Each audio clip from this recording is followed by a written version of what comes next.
ഷാബാസ് ഷെരീഫ് വധക്കേസിലെ 3 പ്രതികൾ കുറ്റക്കാരെന്ന് Manjeri additional sessions കോടതി ഇന്ന് വിധിക്കുകയുണ്ടായി. അതിനകത്ത് മൊത്തം നമുക്കറിയാം 15 പ്രതികളുണ്ടായിരുന്നു. ബാക്കി പ്രതികളെ വെറുതെ വിട്ടു.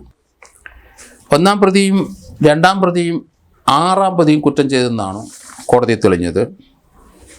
ഷെബിന് 1-ാം പ്രതിയും ഷഹാബുദ്ദീൻ 2-ാം പ്രതിയും നൗഷാദ് 6-ാം പ്രതിയുമാണ് ആ കേസിൽ. അഡീഷണൽ ജില്ലാ ജഡ്ജിയുടെ വിധി എന്താണ് ശിക്ഷയെന്ന് 3 ദിവസത്തിനകം അറിയാം. ഏതായാലും വളരെ കൊളിരൊക്കെ സൃഷ്ടിച്ച ഒരു കേസാണ് ഷാബാസ് ഷെരീഫ്.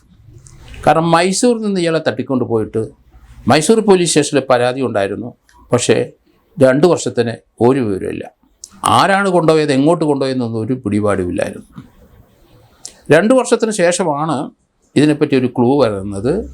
ഇതേപ്പറ്റി ഒരു കേസ് അവിടെ സുൽത്താൻ ബത്തേരി പോലീസ് സ്റ്റേഷനിൽ എടുക്കുന്നത് തന്നെ.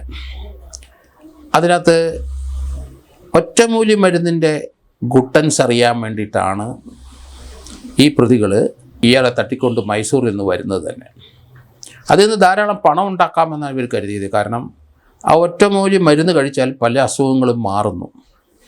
അങ്ങനെ ഷാബാസ് ഷെരീഫ് എന്ന് പറഞ്ഞാൽ ആ പാരമ്പര്യ വൈദ്യൻ്റെ മൈസൂരിലെ വീട്ടിൽ ധാരാളം ആൾക്കാർ കർണാടകയിൽ നിന്നും കേരളത്തിൽ നിന്നും അതുപോലെ തന്നെ തമിഴ്നാട്ടിൽ നിന്നും വരുന്നത് മനസ്സിലാക്കിയ ഇവർ ആ ഒറ്റമൂലിയുടെ രഹസ്യം എന്താണ് എന്ന് കണ്ടുപിടിക്കണം, അത് ഇയാളെ കൊണ്ട് പറയിപ്പിക്കണം. അങ്ങനെ പറഞ്ഞാൽ ധാരാളം പണം ഉണ്ടാക്കാൻ സാധിക്കും എന്നാണ് ഇവർ കരുതിയത്. അതിന് വളരെ വിദഗ്ധമായിട്ട് അവർ ഷാബാസ് ഷെരീഫിൻ്റെ വൈദ്യശാലയിൽ ആളയച്ചു. അയാളുമായിട്ട് സൗഹൃദം സ്ഥാപിച്ചു. അയാളെ അവിടെ നിന്ന് പതുക്കെ രാവിലെ മാറ്റിക്കൊണ്ട് വന്ന് പെട്ടെന്ന് കാറെ കയറ്റി സ്ഥലം വിട്ടു. ആരാണ് ഇയാളെ കൊണ്ടുപോയെന്ന് ആർക്കും അറിയില്ല, എങ്ങോട്ടാണ് പോയതെന്നും അറിയില്ല. വളരെ വിവാദമായ ആ പ്രശ്നം. പക്ഷേ കേരളത്തിലേക്കാണ് കൊണ്ടുപോയെന്ന് ആരും മനസ്സിലാക്കിയില്ല. കേരളത്തിലെ ഇവിടെ സുൽത്താൻ ബത്തേരിയിലെ കൈപ്പഞ്ചേരി തങ്ങളകത്ത് വീട്ടിൽ അവിടുത്തെ അയാളുടെ മകനായ ഷൈബിനെ വീട്ടിലേക്കാണ് ഈ വിക്ടീമിനെ കൊണ്ടുവന്നത്. ആ വീട്ടിൻ്റെ 2-ാം നിലയിൽ ഏകദേശം 16 മാസത്തോളം പൂട്ടിയിട്ടു.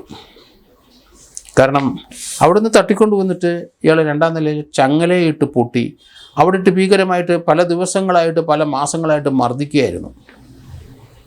അയാൾക്ക് ഒച്ചയെടുക്കാനോ ശബ്ദിക്കാനോ കഴിയില്ല, കൊന്നുകളയുന്ന അയാൾക്കറിയാം. മാറി മാറി ആൾക്കാർ ഡേയും നൈറ്റും ഇയാളെ അവിടെ വന്നിരിക്കും, ഇയാളെ പീഡിപ്പിക്കും. ഇയാളെ എങ്ങനെയെങ്കിലും ഇയാളെ വായിൽ നിന്ന് ആ ഒറ്റമൂലി മരുന്ന് പിടിച്ചെടുക്കാൻ തന്നെയായിരുന്നു അവർക്ക് ഉദ്ദേശം. പക്ഷേ അങ്ങനെ ഒരു ഒറ്റമൂലി മരുന്ന് ഇല്ല എന്നാണ് പറയുന്നത്. ഇയാൾ പല ആൾക്കാർക്കും ചികിത്സ ചെയ്യും, അതിന് ചിലരുടെ അസുഖങ്ങളൊക്കെ കുറയും. അത് സ്വാഭാവികമായിട്ട് കുറയുന്നതാണോ, മരുന്നുകൊണ്ട് കുറയുന്നതാണോ, മറ്റു കാരണങ്ങൾ കൊണ്ടൊന്നും ആർക്കും അറിയില്ല. എങ്കിലും ഇയാളുടെ അവിടെ പാരമ്പര്യ വൈദ്യൻ്റെ അവിടെ ധാരാളം ആൾക്കാർ ഇതുപോലെ തീരാവ്യാധികളുമായിട്ടൊക്കെ വരുന്നുണ്ട്. അപ്പോൾ എന്തോ ഇയാളെ മരുന്ന് കഴിച്ച പ്രത്യേകതയുണ്ട്, അസുഖങ്ങളൊന്നും ഉണ്ടാവില്ല എന്നൊക്കെ കരുതി ആണ് ഈ ഷൈബിനും അയാളുടെ സുഹൃത്ത് ഷഹാബുദ്ദീനും നിഷാദും അവരുടെ കൂടെ ഗുണ്ടായുസത്തിനൊക്കെ പ്രവർത്തിക്കുന്ന 10-12 ആൾക്കാരും ഈ വീട്ടിലെ ഷൈബിൻ്റെ വീട്ടിലെ ഇയാളെ 2-ാം നിലയിൽ പൂട്ടിയിട്ട വിവരം ഷൈബിൻ്റെ ഭാര്യയ്ക്ക് അറിയാം. പക്ഷേ അവർക്ക് എന്താണ് നടക്കുന്നത്, മുകളിൽ 2-ാം നില നടക്കുന്നതെന്ന് അവർക്കറിയില്ല. ഇങ്ങനെ ഒരാളെ കൊണ്ടുപോയിട്ട് പൂട്ടിയിട്ടിട്ടുണ്ട്, അയാൾക്ക് ആഹാരമൊക്കെ കൊടുക്കുന്നുണ്ട്, അതൊക്കെ മാത്രമേ അവർക്ക് അറിയുള്ളൂ. പക്ഷേ ഏകദേശം 2 വർഷത്തിന് അയാളെ പിടിച്ച് അയാൾ അവിടെ വെച്ച് മരണപ്പെടുകയായിരുന്നു. കാരണം ഷൈബിനും ഷഹാബുദ്ദീനും നിഷാദും അവരുടെ കൂടെയുള്ളവർ മാറി മാറി ഇയാളെ മർദ്ദിച്ച് സമയത്തിന് ആഹാരം കൊടുക്കാതെ അതിക്രൂര മർദ്ദനത്തിൻ്റെ അവസാനം ഏകദേശം 10-16 മാസം കഴിഞ്ഞപ്പോൾ അയാൾ മരിച്ചു വീണു.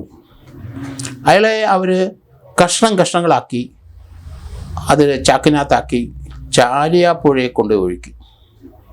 ആ വീടിൻ്റെ ശുചിമുറിയിൽ ഇയാളെ കൊന്നിട്ടിട്ട് അവിടെ ഇട്ട് ഇയാളെ വെട്ടി നുറുക്കി കഷ്ണങ്ങളാക്കി ചെറിയ പൊതികളാക്കി പ്ലാസ്റ്റിക് കവറിനകത്ത് ഇട്ടിട്ട് പല സന്ദർഭം ചാലിയാപ്പുഴയിൽ കൊണ്ടുപോയി ഒഴുക്കുകയായിരുന്നു. ചാലിയാർ പുഴയിൽ അവിടെ ഒഴുക്കിക്കളഞ്ഞത് അതിൻ്റെ സെഡിമെൻറ്റോ ഒരു ഭാഗവും പോലീസ് പല പണിയും നോക്കിയിട്ടും കണ്ടെടുക്കാൻ പറ്റിയില്ല.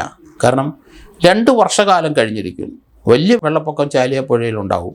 ആ പുഴയെ കൊണ്ട് നിക്ഷേപിച്ച ചെറിയ മാംസക്കഷ്ണങ്ങൾ പ്ലാസ്റ്റിക് കവറിനായിട്ടിട്ട് അത് ഒഴുകിപ്പോയി. പലതും മീൻ തിന്നിട്ടുണ്ടാവും. അത് 2 വർഷം കൊണ്ട് അത് വളരെ ദൂരം ഒഴുകി സഞ്ചരിച്ചിട്ടുണ്ടാവും. അതിനിടയ്ക്ക് മീൻ കൊത്തി അതെല്ലാം തീർന്നിട്ടും ഉണ്ടാവും. പോലീസ് വളരെയധികം ശ്രമിച്ചു. അതിൻ്റെ ആ ചാലിയാപ്പുഴയുടെ തീരങ്ങളിൽ എവിടെയെങ്കിലും ഒരു ചെറിയ സെഡിമെൻറ്റ്, ചെറിയൊരു കഷ്ണം കിട്ടാൻ സാധ്യതയുണ്ടോ? ഡീക്കേ ചെയ്ത് പോകും. നമുക്കറിയാം, മനുഷ്യ ശരീരം പെട്ടെന്ന് ഡീക്കേ ചെയ്യും. അത് വെള്ളത്തിലുള്ള ജീവികൾ അത് പെട്ടെന്ന് കാർന്ന് തിന്നുകയും ചെയ്യും. പക്ഷേ ഒരു സെഡിമെൻറ്റും ഒരു മാംസക്കഷ്ണവും പോലീസിന് കണ്ടെടുക്കാൻ കഴിഞ്ഞില്ല. കാരണം 2 വർഷത്തിന് ശേഷം തന്നെയാണ് FIR. തട്ടിക്കൊണ്ടുവന്ന് എങ്ങോട്ടാണെന്ന് അറിയത്തില്ല. പിന്നീട് ഇവിടേക്കാണ് കൊണ്ടുവന്ന് കഴിഞ്ഞപ്പോൾ 2 വർഷം എടുത്തിരിക്കുന്നു. അതിന് പരാതിക്കാർ ഏതായാലും വന്നു. ഇവിടുന്ന് ഏതായാലും ഒരു FIR എടുത്തു. FIR എടുത്ത ശേഷം ആണ് പോലീസ് അന്വേഷണം തുടങ്ങിയത്. സുജിത് ദാസ് എന്ന് പറഞ്ഞ SP അന്ന് അവിടെ ഉണ്ടായിരുന്നു. അദ്ദേഹം നല്ല രീതിയിൽ ഈ കേസിൻ്റെ പിന്നാലെ കൂടിയിരുന്നു. കാരണം വളരെ ഇമ്പോർട്ടൻ്റ് ആയ ഒരു കേസാണ്. ഒരാളെ തട്ടിക്കൊണ്ടുവന്നതാണ്, അയാളെ 2 വർഷം പൂട്ടിയിട്ടതാണ്, അതിനുശേഷം കൊന്നിട്ട് അയാളുടെ ശരീരത്തിനൊരു ഭാഗങ്ങളില്ലാതെ അത് മുഴുവൻ നശിപ്പിച്ച ഒരു കേസാണ്.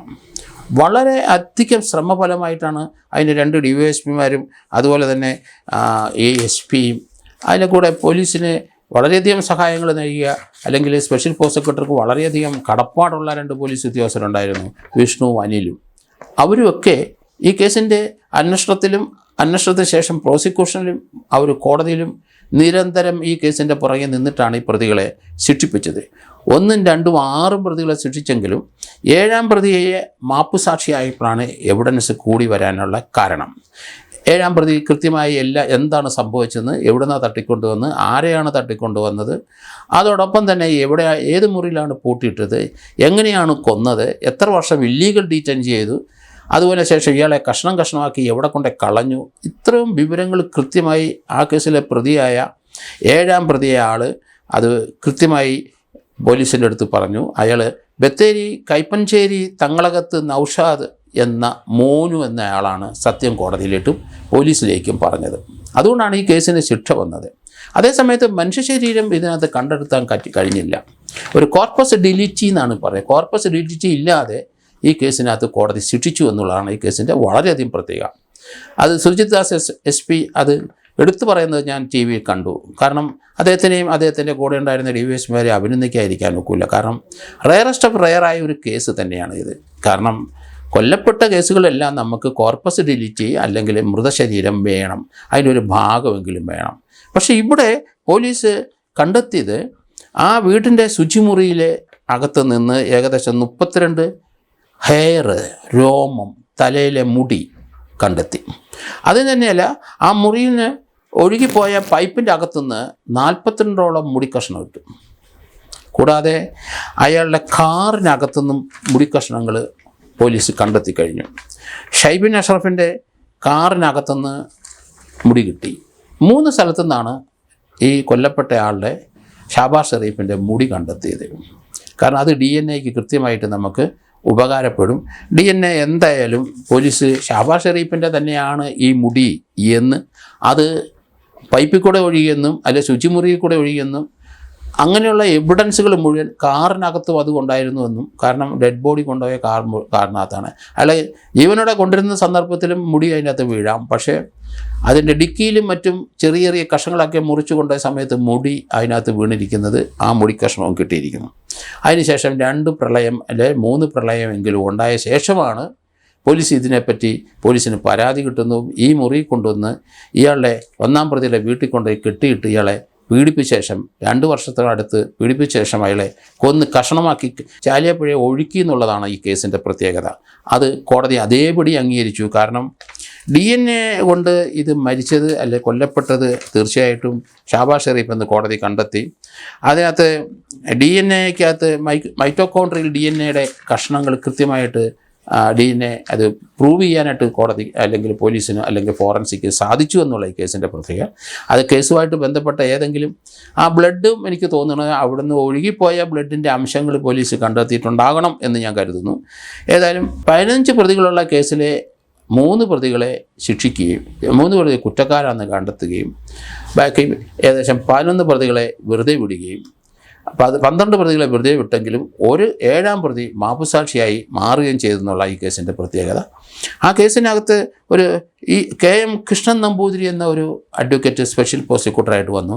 അദ്ദേഹം വളരെയധികം ശ്രമം ഈ കേസിനകത്ത് പ്രയത്നം നടത്തിയുകൊണ്ടാണ് ഈ എവിഡൻസുകളെല്ലാം കോർത്തിണക്കി കോടതി കൊടുക്കാനും അതോടൊപ്പം തന്നെ അദ്ദേഹത്തിന് സാധിച്ച ഈ മരിച്ച ആൾ അല്ലെങ്കിൽ ഒരാൾ മരണപ്പെട്ടിട്ട് അയാളുടെ ഡെഡ് ബോഡി കിട്ടിയില്ലെങ്കിലും അയാളുടെ ശരീരത്തിൻ്റെ അംശങ്ങളായ ചില ഭാഗങ്ങൾ ശുചിമുറിയിൽ നിന്നും പൈപ്പിനകത്തു നിന്നും ലഭിച്ചു എന്ന് കോടതിയെ ബോധ്യപ്പെടുത്തിയിട്ടുണ്ട്. കാരണം ഇന്ത്യയിൽ തന്നെ ഇത് വളരെ റയർ കേസാണ്. കാരണം ഇങ്ങനെയുള്ളൊരു കേസിനകത്ത് എപ്പോഴും നമുക്കറിയാം ഏത് കേസിനകത്തായിട്ടും ആരെ കൊന്നു ആ കൊന്നയാളുടെ മൃതദേഹം കാണണം. ഇവിടെ നമുക്ക് മൃതദേഹം കാണാൻ പറ്റിയില്ല. പക്ഷേ അതിനകത്ത് 7-ാം പ്രതി കൃത്യമായിട്ട് പറഞ്ഞ് കഷ്ണമാക്കിക്കൊണ്ട് ചാലിയാപ്പുഴ ഒഴുക്കി എന്നുള്ള മൊഴി കോടതിയിലുണ്ട്. അയാൾ കുറ്റവാളിയാണ്, കുറ്റം ചെയ്തയാളാണ്. ഏതായാലും കേസിൻ്റെ അകത്ത് 2 DYSPമാർ ഇതിനകത്ത് നല്ല കൃത്യമായ രീതിയിൽ അന്വേഷണം നടത്തിയിരിക്കുന്നു, കുറ്റച്ചാർജ് തയ്യാറാക്കിയിരിക്കുന്നു.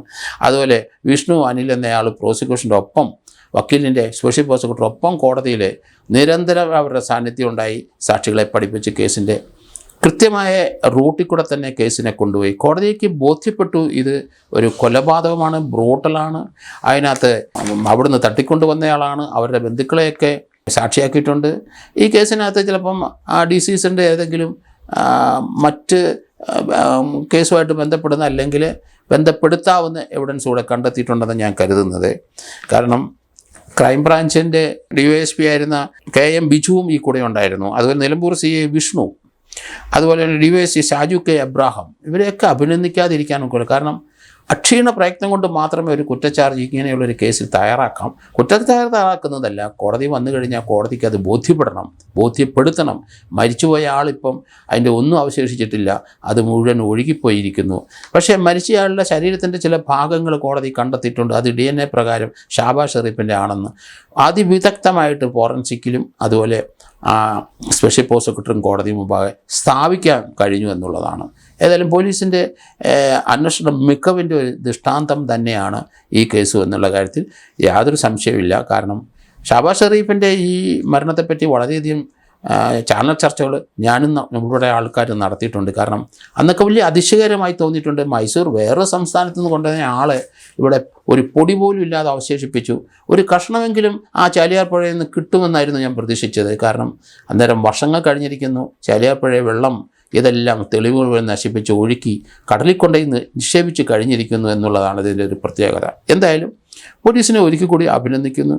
ആ കോടതിക്ക് അത് ബോധ്യപ്പെടുത്തിയ ആ സ്പെഷ്യൽ പ്രോസിക്യൂട്ടറെ അഭിനന്ദിക്കാതിരിക്കാൻ കഴിയില്ല. എന്തായാലും കേരള പോലീസിൻ്റെ നല്ലൊരു ഇൻവെസ്റ്റിഗേഷൻ മികവുള്ള ഒരു കേസാണ്. അതിനെ സൂപ്പർവൈസ് ചെയ്ത സുജിത് ദാസിനെയും ഈ ചരിത്രത്തിൽ ഞാൻ അഭിനന്ദിക്കുകയും ചെയ്യുന്നു.